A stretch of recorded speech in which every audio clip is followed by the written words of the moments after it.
You're watching the Politbureau. Is the debate on the role of the Reserve Bank designed to divert attention away from state capture? Let's take a listen here.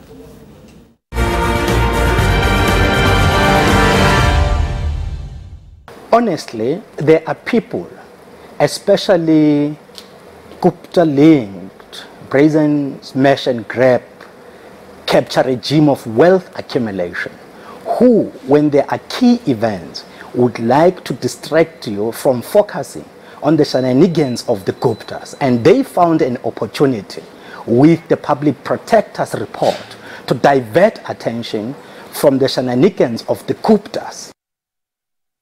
Mr. Manyu, is Alex Mashilo from the SACP correct? Is this an attempt to divert attention away from what the country has been seized with, which is the fight against state capture? I think the important thing, let's look at what are the ANC resolutions, which is part of, is a member of the ANC, is my comrade. Here, I'm just going to read, not this long thing, just one sentence only on the macro policy, on the economic transformation policy of the ANC. When it's talked to macro policy, it says, without sacrificing price stability, monetary policy should also take account of other objectives, such as employment creation and economic growth. Full stop. I could read a lot more. So if you look at what Advocate Mkhwebane is saying, it's not very different from this. So in fact, ANC should have grabbed this with both hands, because this is a resolution of the ANC that should have been implemented, that has not been implemented in fact. So this was just a manna from heaven. So again, this input from Comrade Alex is another red herring. Here are the main issues. What was the ANC resolution? How does that recommendation of Mkhwebane differ from this? Is actually hand in glove. Mr. Vavi, let me bring you in here, but I want to preface my question to you with this. I'm also going to quote from a statement that was released by the SACP in January of this year, and they're saying it relates to this CIEX report. Quote, we also note that those who are currently promoting the parasites narrative are relying considerably on a shallow CIEX report written by an ex-British intelligence operator, and then they put in brackets, do they ever retire? This is not the first time. This is not the first time that intelligence and the economy are raised together, uncomfortably so. What do you make of this statement by the SACP? Look, there is a credibility crisis in South Africa today. There are two kinds of state capture underway. There is a capture of the ANC away from its historic mission to implement the Freedom Charter. The wealth of the country shall be shared. The land shall be shared. The doors of learning shall be opened for all.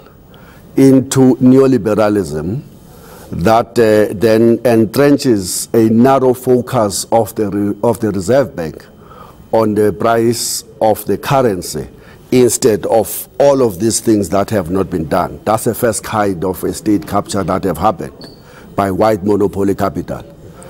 Then there's a second capture by crony capitalists who are driving us towards a kleptocratic state.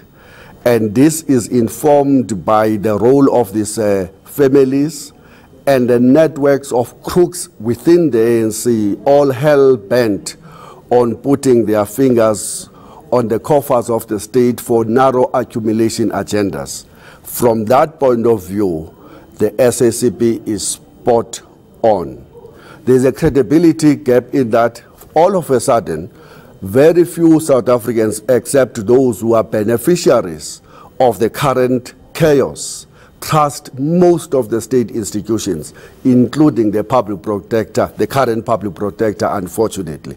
So anything she says in the context of what is happening in the country, be it right or wrong, unfortunately just falls into the narrative of what if this is a diversion?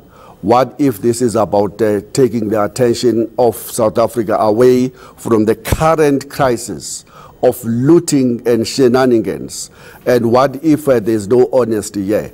That's the crisis that can be addressed only by the public protector, maybe through her consistent action, she will make all of us to have an egg on our face eventually, as Mogoeng did. But for now, very few people trust this public protector. And stemming from that, then is the questioning of everything she does. Is this a Gupta shenanigan?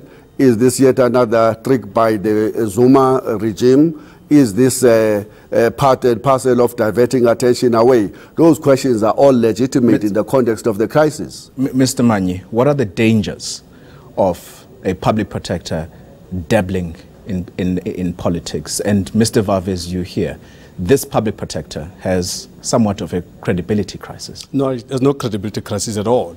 It's actually smear campaign of this public protector, because she is not pushing a white monopoly capital media narrative. This is the issue.